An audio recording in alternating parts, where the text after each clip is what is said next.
Okay, all right, so now we move to another category of functions, okay, that is a statistical function. Okay, one of it is average. Okay, so average function returns the average of values provided. Okay, so average can handle up to 255 individual arguments, which can include numbers, cell references, range, arrays, and constants. Okay, so what is the purpose of average function? Okay, to get the average of a group of numbers. Okay, and then the return value will be a number representing the average. Okay, so if you refer to the slideshow provided here, alright, so how you want to write the syntax of this function?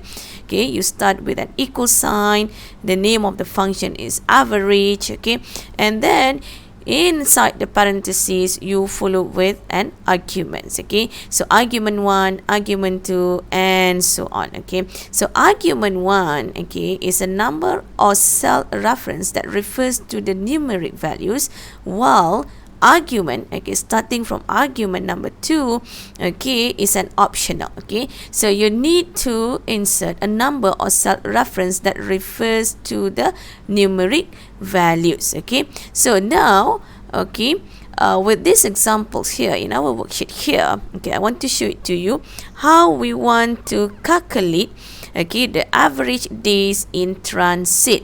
Okay, so we want to try to enter it manually. Okay, so we need to select the cell that will contain the function.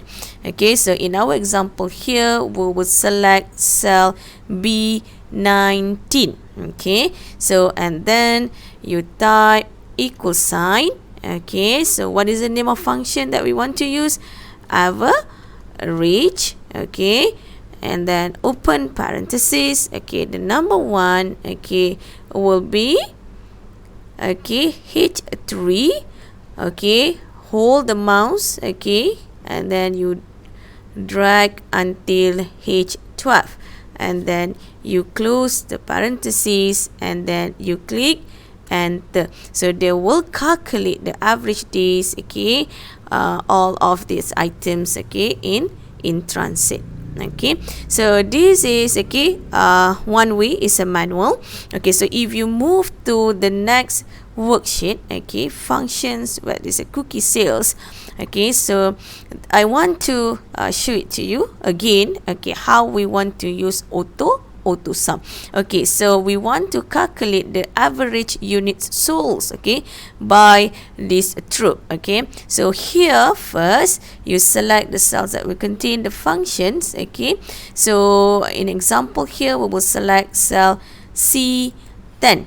Okay, so now, okay, you go to the either you go to the home tab in the editing group, there is an auto sum, or you can go to formula tabs, okay, inside the function library.